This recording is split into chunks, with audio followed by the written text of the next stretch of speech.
Equity funds जो हैं इसके अंदर मैं पूछ रहा हूँ, देखें पीएसएक्स में अगर आप खुद करना चाहते हैं तो आपको सीखना पड़ेगा ना, थोड़ा बहुत नॉलेज होना पड़ेगा। हाँ जी, वो बेस्ट तो है। हाँ, एक न्यू कमर के लिए ना म्यूचुअल फंड मस्ट है। ठीक है। और ये बैंकों के थ्रू ही किया जा सकता है? सर हर बैंक के अंदर जो है ना, जितने भी अच्छे बैंक हैं उनका एक अलग से डिपार्टमेंट है इसका, जिसको म्यूचुअल फंड्स कहते हैं। म्यूचुअल फंड यही होता है कि सब मिलके एक फंड बना रहे हैं, पूल फंड जिसको कहते हैं, और वो पूल फंड पीछे रेगुलाइज्ड हो रहा है एसईसीपी के थ्रू। और अगेन के लिए बता सकें कि इसमें दोनों ही है, कन्वेंशनल भी और इस्लामिक। हाँ, कन्वेंशनल भी इस्लामिक भी। और इसमें एक चीज़ और, हाई रिस्क भी और लो रिस्क भी। लो रिस्क भी है, बिल्कुल। जो हाई रिस्क होते हैं वो इक्विटी फंड होते हैं, और इक्विटी में ये है कि वो आपकी बिहाफ पे ना टॉप की कंपनीज में इन्वेस्ट करते हैं स्टॉक मार्केट में। बिल्कुल सही। तो स्टार्ट वहीं से लें और फिर थोड़ा थोड़ा खुद इन्वेस्ट करें 10-20%, और जब आपका उसमें हाथ सेट हो जाए तो फिर वो करें।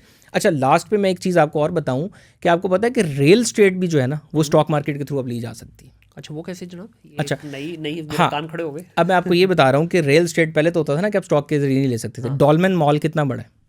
डॉलमन मॉल लाहौर भी बन चुका है, कराची भी बन चुका है। आप डॉलमेन जो है ना उसका स्टॉक ले सकते हैं स्टॉक मार्केट पे। इसको कहते हैं REIT।